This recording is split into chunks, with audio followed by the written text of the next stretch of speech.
e per il terzo anno consecutivo si rappresenta.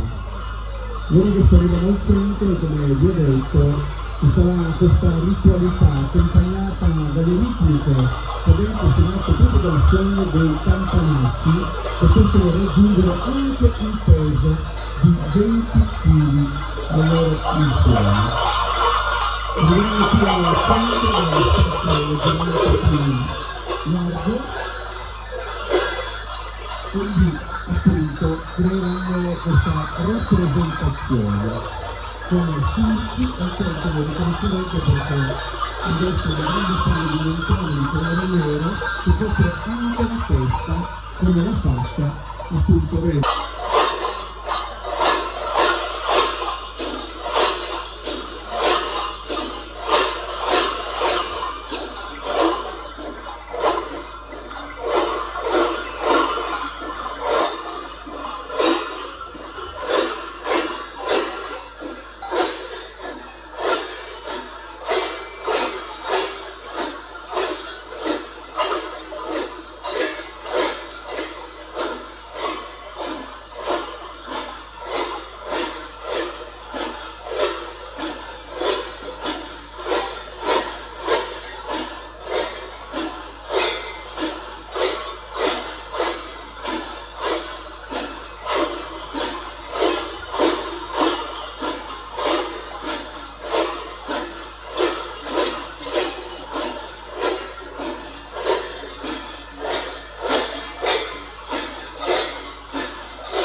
Sono Giaus e Surzu di Ortueri, l'eterna lotta del bene contro il male. Avete visto questa figura al centro, adesso è per terra, ed è ovviamente particolarissimo anche il Carnevale di Ortueri. Vi invitiamo poi, quando è la stagione, ad andare in questo centro del Mandrolisai.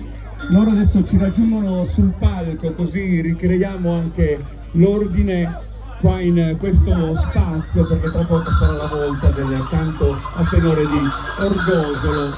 Maschere, come abbiamo detto, che sono una personificazione del gregge, appunto questi pelli che indossano i volti ameriti, e poi campanacci. Avete ascoltato anche questo rumore ritmico, questo suono sordo e apotropaico, cioè nasce per tenere lontani dalla cerimonia gli spiriti del male. Ecco, a proposito di incursioni, come vedete qua si comincia. L'edizione di Ortueri si trova su questo palco anche per creare un'unità d'insieme, per farvi godere della possibilità di uno scatto, un ricordo, ma anche per immortalare un'altra pagina dell'album di Identidades.